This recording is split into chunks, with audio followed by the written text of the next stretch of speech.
से धन्यवाद, बहुत बहुत धन्यवाद।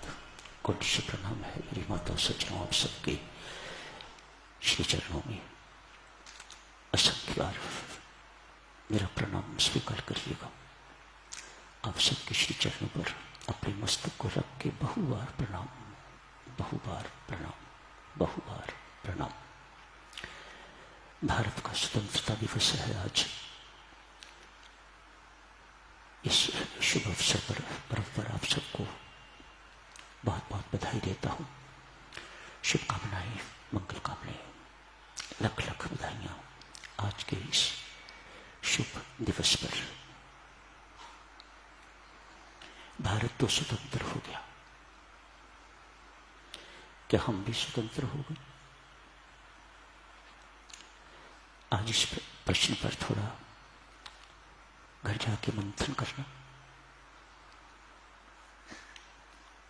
भारत का स्वतंत्रता दिवस है, क्या हमारा भी है? क्या हम भी स्वतंत्र हुए या उसी तरह से बंधनों में बंधे हुए हैं जैसे पहले थे? अब सब यहां पर धार्मिक आध्यात्मिक व्यक्ति बैठे हुए हैं, तो हमें तो चर्चा सिर्फ आध्यात्मिक ही करनी है। क्या प्रधानमंत्री स्वतंत्र हैं, मुक्त हो गए? क्या राष्ट्रपति स्वतंत्र हैं, मुक्त हो गए? क्या हम प्रजा, हम सब स्वतंत्र हैं? क्या बंधनों से मुक्त हो गए? भारत गुलाम था, अब नहीं है। भारत स्वतंत्र हो गया, लेकिन हम तो अभी तक भी गुलाम हैं। कोई शराब का दास, कोई जोरू का गुलाम। आप कहते हो ना, अमुक व्यक्ति जोरू का गुलाम है, मानो वह स्वतंत्र नहीं है। कोई अपनी कमजोरियों का गुलाम है, कोई स्वार्थ का गुलाम है, कोई पैसे का गुलाम है, कोई कुर्सी का गुलाम है, कोई प्रशंसा यशमान का गुलाम है। भारत ने तो अपनी गुलामी खत्म कर ली, लेकिन हमारी गुलामी, हमारी दास्ता ज्यों की त्यों बनी हुई है। कामना के दास, हमारी अमुक कामना पूरी नहीं हुई, मानो हमें संसार में कुछ भी नहीं मिला। जो मिला है उसकी तो याद ही नहीं। एक कामना अपूर्ण, मानो उसी को लेके हम आजीवन दास बने रहते हैं, तो मुक्त तो नहीं हुए। कमजोरियों के दास, व्यसनों के दास। गुरुजी, मेरे से सिगरेट बीड़ी नहीं छूटती, मानो वह व्यक्ति सिगरेट बीड़ी का दास। इस प्रकार से दिव्य सच ने हम स्वतंत्र नहीं हुए। हम अभी भी विभिन्न आसक्तियों में, बंधनों में बंधे हुए हैं। वास्तव में साधक में कभी जेल में जाना होता था तो उनको यही कहता था, मेरे बंधुओं, इस जेल से तो अवधि के अनुसार मुक्त हो जाओगे, बाहर निकलते ही संसार रूपी महान जेल में प्रवेश करोगे। मुक्ति तो तब मिलेगी जब भव बंधन टूटेंगे। मुक्ति तो तब मिलेगी जब भव बंधन टूटेंगे। ये संसार के बंधन जो जहां जहां हम बंधे हुए हैं, उन बंधनों से बेटा मुक्त होगे तो मुक्ति मिलेगी।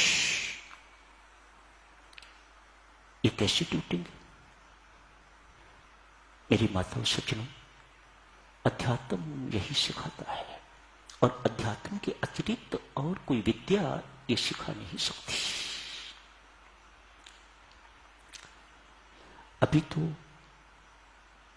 भारत स्वतंत्र तो हुआ, लेकिन अभी भी सीमा में तो बंधा हुआ है। जब ये सीमा को लांघ जाएगा तो वास्तव में भारत स्वतंत्र होगा। इसके अंदर क्षमता है, ये ऐसा कर सकता है, ऐसा करके संसार को दिखा सकता है। क्यों?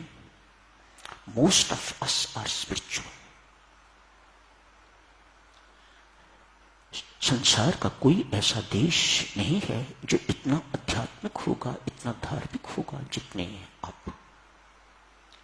मानो आपके अंदर अध्यात्म का बल है जिससे आप संसार रूपी जंजीरें तोड़ के तो मुक्त हो सकते हो।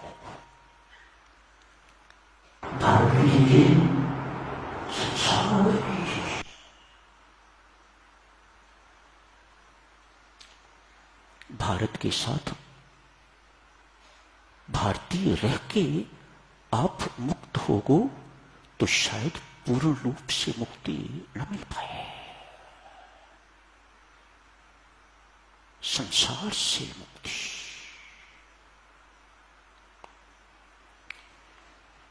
विश्व प्रेम, यूनिवर्सल लव, सार्वभौमिक लव,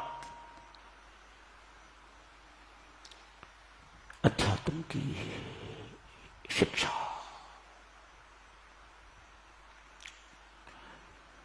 बिन साधना, बिन परमेश्वर कृपा ये उपलब्धि उपलब्ध नहीं हो पाएगी। अध्यात्म में पुरुषार्थ को साधना कहा जाता है।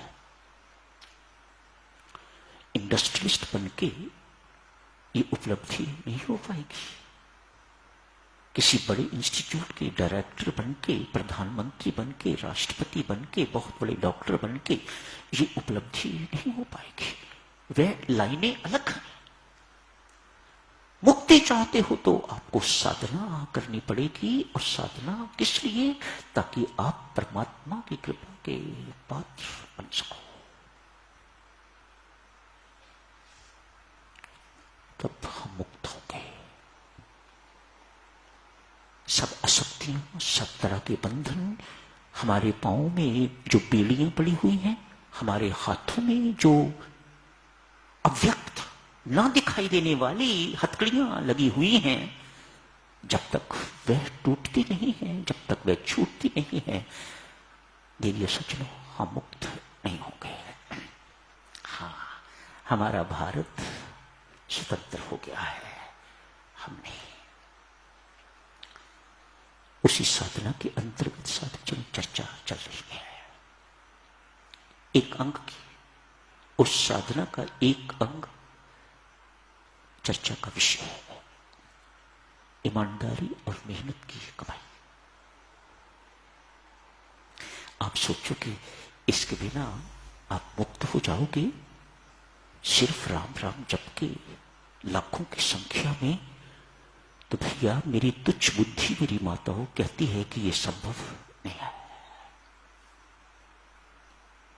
राम राम तो जपो, लेकिन जीवन दुराचारी हो, अनाचारी जीवन हो, सदाचारी जीवन न हो, मुझे नहीं लगता कि आप कभी बंधन तोड़ पाओगे। कम से कम इस जन्म में तो नहीं, अगले का परमात्मा जाने।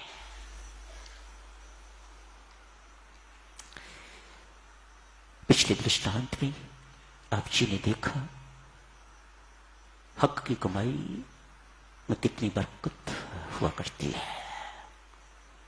मेहनत की कमाई, हक की कमाई, पवित्र कमाई, ईमानदारी की कमाई में दर्द महसूस होता है। खून पसीना जो बहा हुआ है, उस कमाई की कीमत महसूस होती है। जिंदगी में कितनी आपने मेहनत की है, तब जाके ये बने हो। पुत्र आपकी कमाई को उजाड़े तो आपको पीड़ा होगी कि नहीं होगी? मेरा नालायक पुत्र क्या जाने कि मैंने किस प्रकार से खून पसीना बहा के तो ये पैसा इकट्ठा किया है। मैं तो साथ नहीं ले जाऊंगा, उन्हीं के लिए छोड़ा है, लेकिन वह नालायक निकले। पिछले दृष्टांत में देवी सज्जन, आप जिन्हें सब कुछ देखा है, आज इस अंतिम बात के साथ इस प्रसंग को समाप्त करेंगे। एक राजा का पुत्र गुरुकुल में पढ़ने के लिए गया है। पिछले वक्तों में लोग विदेश कम भेजते थे, गुरुकुल में भेजते थे, ताकि सब प्रकार की विद्याएं वह बच्चा सीख सके। गुरुकुल अर्थात वहां पहली कक्षा में, दूसरी में भी जाना होता है, दूसरी से 10वीं तक भी पहुंचना होता है, लेकिन साथ ही साथ मॉरल साइंस भी पढ़ाई जाती है, परा विद्या भी पढ़ाई जाती है, असली विद्या भी पढ़ाई जाती है, जिसके बिना सारी की सारी विद्याएं अधूरी।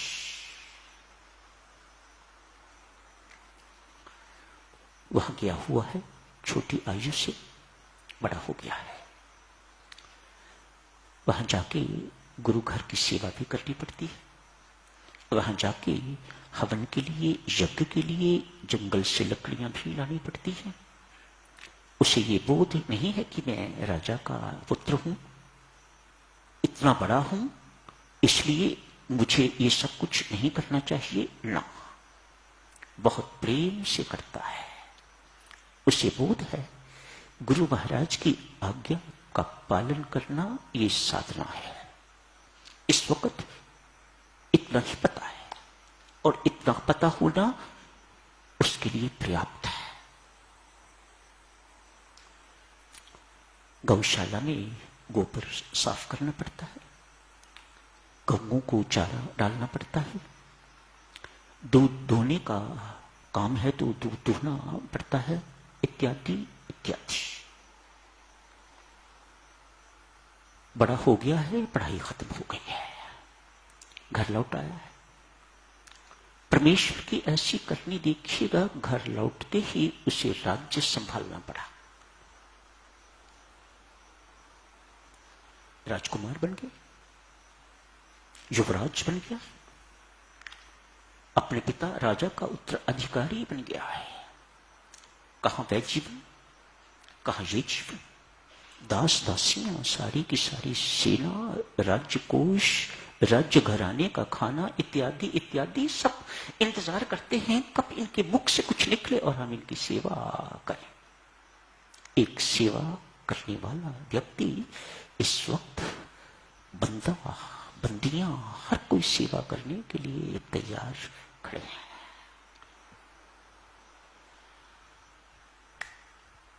इसकी समझदारी, इसने अपने गुरुकुल के दिन भूले नहीं।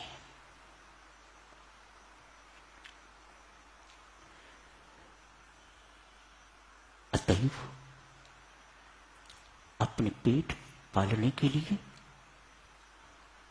जैसे वहां मेहनत करता था, वैसे ही यहां भी मेहनत करता है।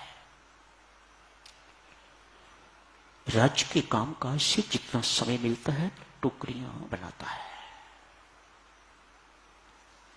पिछले में आपने देखा था, एक मुसलमान बादशाह कुरान शरीफ लिखता था, बेचता था, जो पैसे मिलते थे तो उससे अपना पेट भरता था। आज ये राजा टोकरियां बनाता है, उनसे जो कमाई होती है उससे अपना पेट भरता है। राजकोष अर्थात पब्लिक की मनी को इस्तेमाल नहीं करता अपना पेट भरने के लिए।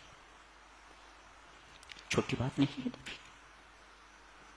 ये छोटी बात नहीं है, बहुत बड़ी बात है। पासी गांव है, गुरु महाराज बूढ़े हो गए हैं, उन पर बहुत गरीबी है। छोटा सा खेत है, खेती करके तो अपना पेट पालता है, पूरा परिवार का। पिछले 2 वर्ष से वर्षा नहीं हुई और कोई काम करने योग्य नहीं है बुजुर्ग, और कुछ काम करने के लिए है भी नहीं। मानो शायद गुरुकुल बंद हो गया हो, और फिर गुरुकुल से कमाई क्या है। आज के आश्रमों की तरह तो गुरुकुल नहीं हुआ करते थे।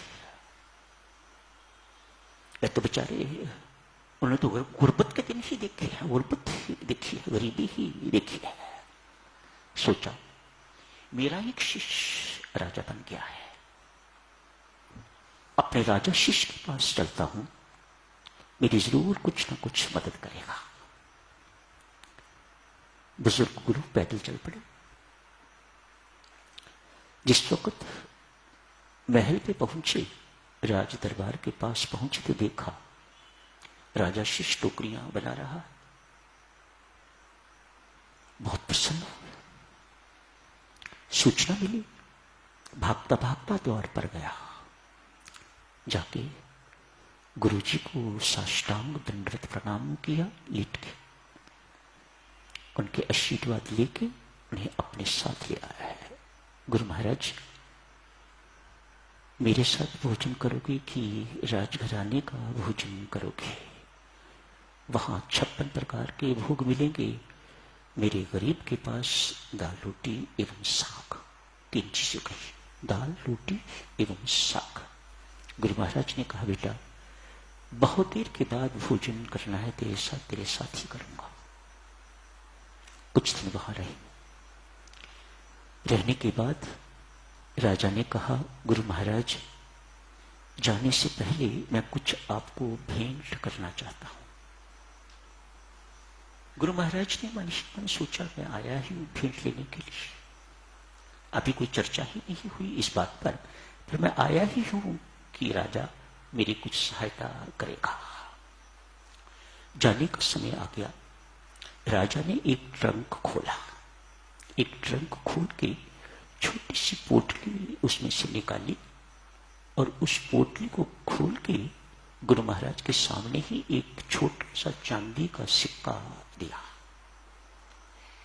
गुरु महाराज उस चांदी के सिक्के को पाके बहुत चकित भी हैं और मन ही मन सोचा, ये क्या दे रहा है मुझे, मेरा क्या बनेगा इससे?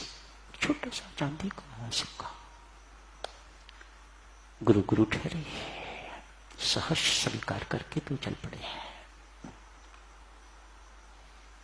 परमेश्वर की करनी देखो देवियों सज्जनों, ऋतु परिवर्तन हुआ है, बहुत वर्षा हुई।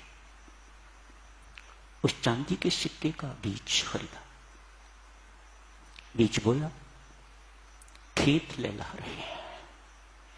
गुरु महाराज के पास शब्द इस प्रकार के हैं, इतना पैसा हो गया जैसे पैसे के ऊपर से वर्षा हो रही है। ये शब्द प्रयोग किए हुए हैं उस कहानी में, ऐसे पैसे जैसे पैसे की वर्षा हो रही हो। गुरु महाराज बहुत अमीर हो गए हैं। कुछ ही महीनों में, कुछ वर्ष नहीं लगे, कुछ ही महीनों में ऐसा हो गया है। व्यापारी जैसे होते हैं, धन्यवाद करने के लिए ये सिक्का कैसा चमत्कारी था, इसलिए हमारे दिन बदल दिए, हमारा सब कुछ बदल दिया। धन्यवाद करने के लिए बिटिया राजा के पास गए, पूछा, पुत्र यह कैसा चमत्कारी सिक्का था, मेरा जीवन ही बदल गया, मेरा सब कुछ ही बदल गया। सेठ सोहनलाल को बुलाया है। राजा ने हुक्म दिया सेठ सोहनलाल को बुलाया जाए। आके बही खाता लेके आओ, अपना बही खाता लेके आओ सेठ सोहनलाल। गुरु महाराज के साथ ही बैठे। पिछले साल कितना पैसा कहां कहां खर्च किया मुझे देख के बताओ।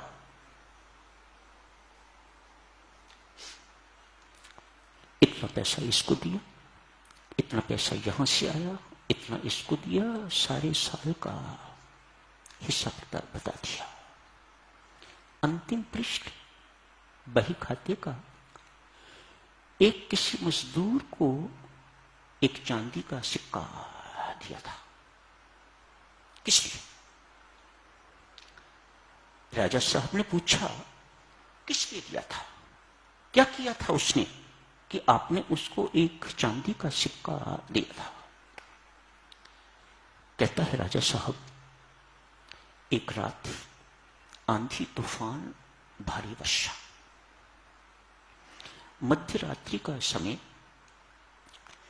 वर्षा इस वक्त कहेगी मैं थमूंगी नहीं, जल थल पानी ही पानी हो गया। मेरी कपड़े की गांठें घर में पड़ी हुई थी, वहां तक पानी पहुंच गया, भीगने लग गई। मैंने अपने पुत्र को जगाया। दोनों ने सारी रात गांठें ढोते ढोते एक जगह से दूसरी जगह सुरक्षित जगह पहुंचाते पहुंचाते सुबह के 4 बज गए, थक गया। लेकिन अभी गांठें बाकी हैं। एक मजदूर बाहर घूमता हुआ दिखाई दिया, उसको बुलाया। शेष काम उस मजदूर ने किया। जितनी भी गांठें थी, हमें आराम की आवश्यकता थी, थके हुए थे। उस मजदूर ने जितनी भी बाकी गांठें थी सब उठा के अंदर रख दी। उतनी देर में मंदिर से आरती की घंटी बजनी शुरू हो गई। मजदूर चौंका और कहा, मैं अब जाता हूं। मेरी जेब में एक चांदी का सिक्का था। मैंने उसे देते हुए कहा, भाई इस वक्त मेरे पास इतने ही पैसे हैं, कल आके तो अपनी शेष मजदूरी ले जाना। राजा साहब, वह मजदूर आज तक नहीं आया, मैं उसका ऋणी हूं। राजा साहब ये सब कुछ सुन के तो गुरु महाराज को कहते हैं, गुरु महाराज वह मजदूर मैं ही था। उस सेठ को भी कहते हैं, वह मजदूर मैं ही था जिसने 4 बजे सुबह आपकी गांठें ढोई और आपने चांदी का सिक्का मुझे दिया। ये उसी खून पसीने की मेहनत की कमाई का सिक्का है। ईमानदारी की कमाई में कितनी बरकत है, मेहनत की कमाई में कितनी बरकत है। साधक जनों, इससे बेटर दृष्टांत मैंने पिछली बार अर्ज की थी। हाथ जोड़ के आप जिससे विनती करता ही रहूंगा, जब तक आप मान ना जाओ, ईमानदारी की कमाई, मेहनत की कमाई, खून पसीने की कमाई में बरकत है। इसी कमाई में भलाई है। ये कमाई नहीं है, ये साधना है। आप साधना को फ्रेगमेंट नहीं कर सकते। साधना शुड बी टोटल। तो यही समाप्त करने की इजाजत दीजिएगा। हार्दिक धन्यवाद आप सबका। इसी के साथ ही ये प्रसंग भी आज समाप्त होता है।